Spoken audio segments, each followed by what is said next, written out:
7-pound division in what should be an excellent matchup of two terrific stylists, Brandon Mitchem and Gary Jones. Let's go to Hank Krapinski in the center of the ring. Ladies and gentlemen, the referee for this contest from Los Angeles, California, Marco Sarfaraz. This bout at 147 pounds. In the red corner, wearing red trunks with white trim. He's from Augusta, Georgia. Here is Brandon Mitchem. And his opponent in the blue corner, he's wearing white trunks. He's from Washington, D.C.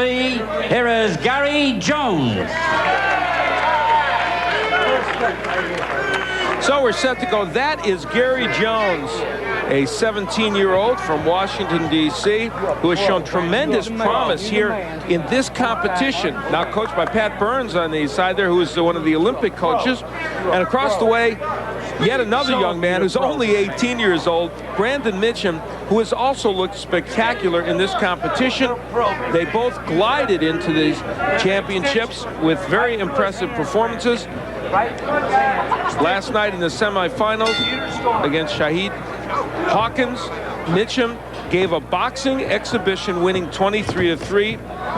Gary Jones won on a disqualification over Vincent Harris, but was way ahead when he won the bout. Jones has a terrific counter left hook. Look for that punch. And Mitchem, I think, is just the consummate boxer puncher. Jones showing a lot of promise. Had an 8-point lead over Fernando Vargas in a recent competition in the third round and ran out of gas. After that, he was taken over by Pat Burns, who has worked the conditioning aspect of him. Figures that he can definitely retool him here. Of course, Vargas is at 139 pounds. Jones is up here a little higher at 147. But definitely trying to get that little bit more into his game here.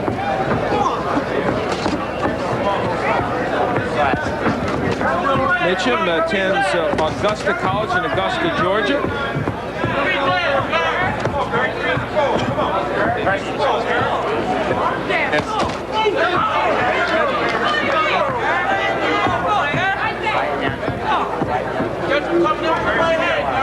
Mitchem trying to cut off the ring here, and Jones, being the stylist, moving laterally, gets the good jab going. There's that hook, and he gets caught with a counter.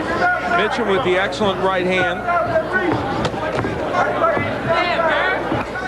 Mitchem's jab was a huge weapon against Hawkins in his semifinal win, and you see him using it here tonight against Gary Jones. Both guys like to use the jab here. Mitchem with the edge, getting in there a little bit ahead of Jones. And one major difference is that Mitchem has had a pretty good defense thus far, blocking a lot of shots that have come in there. He's a very fine defensive fighter, good balance. And this 147-pound division took on a whole new look to it when David Reed, who was ranked number 4 in the world, number 1 in the United States, moved up and qualified for the Olympics at 156 pounds, which left this division wide open. And now Fernando Vargas, who also moved up in weight and has qualified the U.S. championships. Fareed Samad, who you saw in the Army championships, David Palak, Thomas Davis, and Shakir, who you saw at the Western trials. All good boxers, but with no David Reed there, you got a shot. Got very interesting for a lot of people in a hurry. And some of the potential matchups that we would see in that division are nice to look forward to. So here in round 1, we have seen why these two young men have made people sit up and take notice at the Eastern trials. Mitchem with a slight edge, but who knows what round 2 will bring. Stop! Don't get away! You stay with the one He's over the heel! Good job, man. Okay? Relax and breathe. You watch him. I guess it took you half a round. Joe Frazier, former heavyweight champion of the world, who is here. Yeah, I like the hat Joe's got. From down the road in Philadelphia, he comes up here. Of course, Joe, a legend not only in professional boxing, but a great amateur who won an Olympic gold medal. And he's here to watch his protege Terrence Coffin, who is going to fight in the 132-pound division, trains out of Joe's gym. Right now, we have Brandon Mitchem taking on Gary Jones in the 147-pound matchup. A couple of youngsters. Jones only 17, Mitchem is 18. Mitchem trained by his dad, Randy, who is a professional boxer. We're in round 2. The schedule for 3. Marco Sarfaraz is the official in the ring.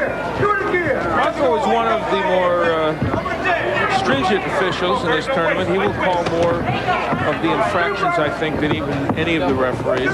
And this is the type of bout where he wouldn't even have to call too many things, because these guys are getting out of there nicely and they're waging quite a spirited battle. Excellent skills here. Mitchem just with the slight edge against Gary Jones. Got a lot of punches just coming up short. Both of these fighters. Two men with very good defensive skills, and so they're not getting the job done. Caution to Mitchem for using his head as he comes in. You know, Jones has made Mitchem come to him, and he wants that. He's a very good counterpuncher. And there he shows a good example of it, why he is able to get the guy coming straight at him. He picks it apart and scores. The Mitchem jab has not been as effective as it was in the semifinals. He's not using that punch as much as he might. He's against the guy tonight who's using the ring pretty wisely. Isn't there for the jab. And there's that counter left hook. But you know, Dave, look at Mitchem. There he threw one. He's not throwing many jabs, period. There's one that lands. Jones tries to get in the counter right hand. So this has turned into more of a chess match than might have been anticipated. But both men are so quick and so good that they're having a hard time hitting each other. Mitchem is cutting off the ring nicely here, getting himself in position. But Jones has been doing the better scoring in the last minute or so. Also, two guys whose style look very much the same. Like to jab their way in and then throw the right hand behind the jab or the hook in a countering situation. And can't be any more deadlocked than that. These guys have been going back and forth. Under a half minute left to go here in round 2. This 147-pound welterweight encounter. Looks like it very well might go down to the wire to see which one of these men will get to the U.S. Olympic boxing trials in Oakland with a chance to get to the Olympic Games in Atlanta. All right, get ready, man. I got time. Back him up, Barry. Back him up. We'll be back for round 3. The plot is definitely thickening. Straight punches, good strength. Well, this is awfully close here. Punches come up, but Jones was able to get his left hand in there first and get on the board there. Well, when they're throwing fast like that, you never know what's going to be counted. Anyway, we head into round 3. In the red, it is Brandon Mitchem from Augusta, Georgia. In the blue and the white, it is Gary Jones, the 17-year-old from Washington, D.C., trains in Miami, Florida. Trained by Patrick Burns, who is one of the assistant Olympic coaches for the U.S. team. Will go to Atlanta. It is a very close match. It has been over the first couple of rounds. Burns told Jones that he was down a couple points going into the 3rd round. He's up a couple now, of course, but he figured if he didn't know the score for sure, throw in a little bit of deficit for good measure. There you go. Get your man motivated. Gary's a good right by Mitchem. The big thing that Jones has done is take away Mitchem's jab. Now, remember what they told us about Gary Jones getting fatigued in some other bouts. Will that happen here? How good will that workout in Miami be for the last 3 weeks, where he's been involved in 3-a-day workouts? Some strength, some interval, and some conditioning. They told Mitchem to really go after Gary Jones. They said, get inside and hit him. You are behind. They felt he was behind. Good right hand by Mitchem. Maybe they felt the pressure against Jones would get to him. Good right by Mitchem. And Mitchem's using his jab, Dave, now to get inside. That's something he had taken himself out of the competition with before. Now he suddenly finds it again, but he's down 8-5. That's interesting. I would have thought Mitchem might have closed the gap there, but apparently not. Just because he landed a couple of flush shots, you think he should score some points, right? Call me a nut. Halfway through the third round. Now which is not to say Gary Jones isn't doing some good counterpunching. He is doing that.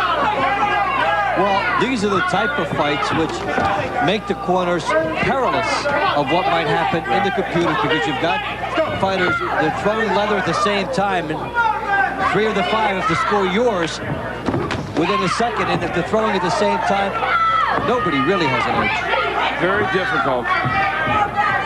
Mitchem using the jab there to get in, not landing with it. Such a good weapon for him last night in the semis. To take that point a step further, I think it's been interesting that we've been told here that certain guys, southpaws who like to move a lot, are perfectly set for the computer. Their style matches well. In this fight now, Jones is up by 5 in a round in which Mitchem has been coming on fairly well. Very interesting. I have to say, we're loath to be too critical, but this would not seem to be a round in which Jones would be getting a huge edge. But then again, that's what the judges are saying, and that's what the official score is. All about single, isolated shots. And mind you, Gary Jones is doing some pretty good counterpunching, but Mitchem has been very aggressive. It would seem like he has landed a number of those right hands. Still, Gary Jones, you can see good left hook, counter left by Jones. You can see why Patrick Burns and all the boxing people are so high on him. When a guy comes to him, he is a terrific counterpuncher. Well, now that I'm praising Jones, of course, Mitchem has gotten closer. But in this third round, he's improved over his last performance against Vargas. He's had a little bit more in the gas tank, and you would suspect that a couple months down the road, as he continues to develop, he'll turn into a complete 3-round fighter on the amateur basis. Oh, that's 2 points. Added to the score of Mitchem right at the end here. Jones is still leading 13-11, so despite the intervention there and the points being added to Brandon Mitchem's scoring total, Gary Jones ekes out a victory. And I would submit to you, David, the reason he eked out a victory is because he made that man, Brandon Mitchem, come to him, and he could counterpunch him. He was able to get his counter left hook, and that was exactly right, as Mitchem was able to come forward, but in this case, ineffective aggression at certain times. And that counter left hook is a clear shot to get in on the computers. It's isolated, it's one shot, it's very visible and clear. Very good point. And he made it work. So, Gary Jones, is he a man made for this computer age in boxing? He might well be. Let's take a look at what Dave was talking about. Now, as you see Mitchem coming straight ahead, watch how clear that is. You can't deny that. Nobody's throwing punches at him at the same time, so if the judges like it, he's on the board. And that counter right got in after the hook kind of glanced off the head of this young man. Brandon Mitchem, even though he will not move on here to get to the U.S. boxing trials, performed very well in this tournament. But Gary Jones, kind of a sleeper, a young man who will move on and may have a shot in the 147-pound division. Hank Krapinski is in the center of the ring. Let's go to him. Ladies and gentlemen, the winner of this contest on points, 13-11, blue corner, Gary Jones. So it is a win for Gary Jones, the 17-year-old from Washington, D.C. Benefited from the tutelage of Patrick Burns and the conditioning that he did with him. And he will move on to the U.S. boxing trials. Here was his reaction. He knew this was tight. So much on the line, and it was very close. That's the face of a man whose Olympic dream is still alive. We've got more from the Trop World. Stay with us.